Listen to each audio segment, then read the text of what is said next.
and welcome to Big Dave's Guide, and the guide is for Warmaster Blackhorn, and our raid setup for this is 2 healers, 6 DPS and 2 tanks, and this is a 2-phase encounter, and first phase is probably the hardest phase. Basically what happens is that you will have adds, 2 drops off the Drex, and then the Drex fly left and right, and they need to be knocked down by range for the Drex, and melee have to take care of the ones on the ship. This we found that each tank took 1 each, but tanked them close together so that there could be splash damage done to both targets. As I am a warrior, I do Revenge and Thunderclap and Cleave, which given extra damage, because basically you want to get these down as quick as possible. We assigned one main target to go down first, and then the second target to work on. My target was always the second target to go down. There is another ad which is called Twilight Sapper. Basically he's the one that does the most damage to the ship.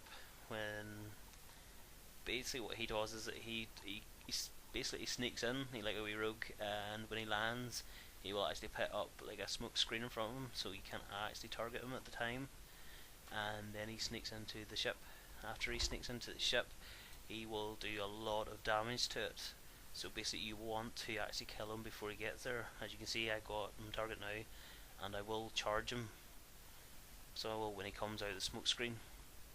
But when you get him, basically as for warrior, I just use concussion blow or shockwave to freeze him in the spot, and 1 range along with the tank can actually kill him anyway without any problems.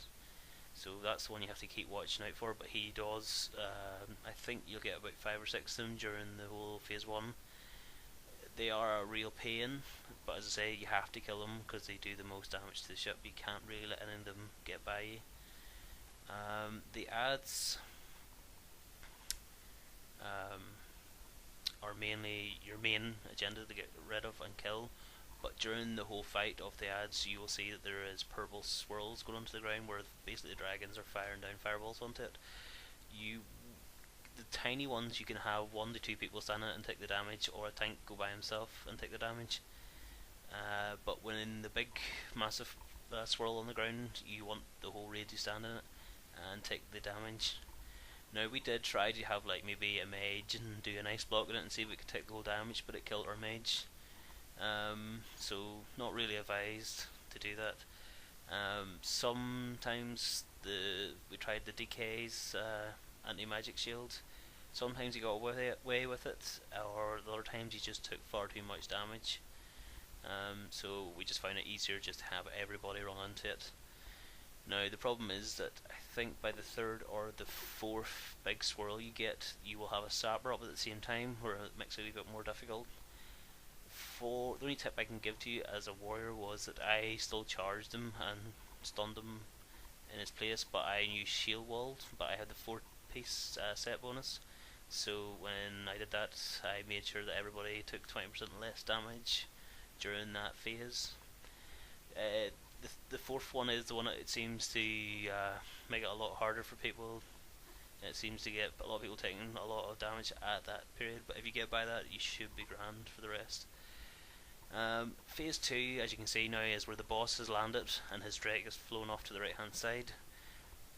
Simply put is that the ranged DPS nuke down his dragon, and the dragon will fly away, but while the dragon is still there, as you can see, there is a massive purple AoE damage onto the ship, and obviously do not stand on it.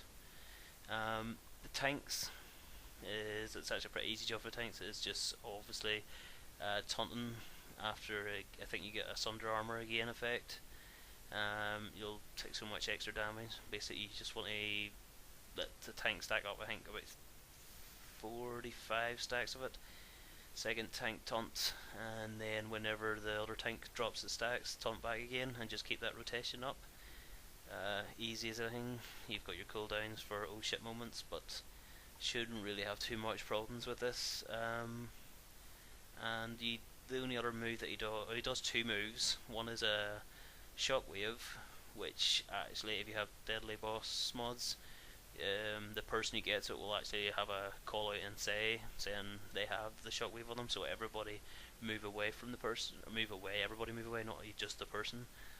But the problem is it's actually in a cone effect, so running backwards to avoid it does not work. You will still die, so please do not think that you can avoid it that way. Move left or right to avoid it is the quickest and easiest way, and you will survive it. But do not move back. As you say, most people's automatic reaction is just to run from it backwards. It does not work, you will get hit with it.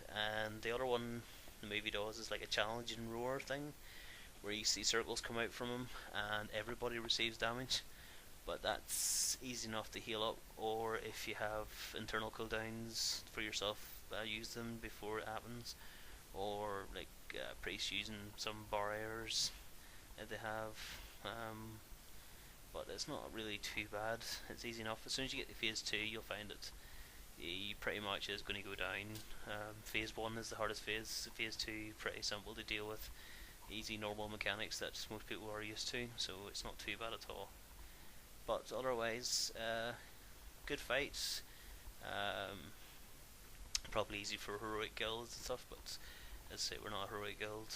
We only get you raid a couple of times a week, but I hope this guide helps you anyway to get down in this boss.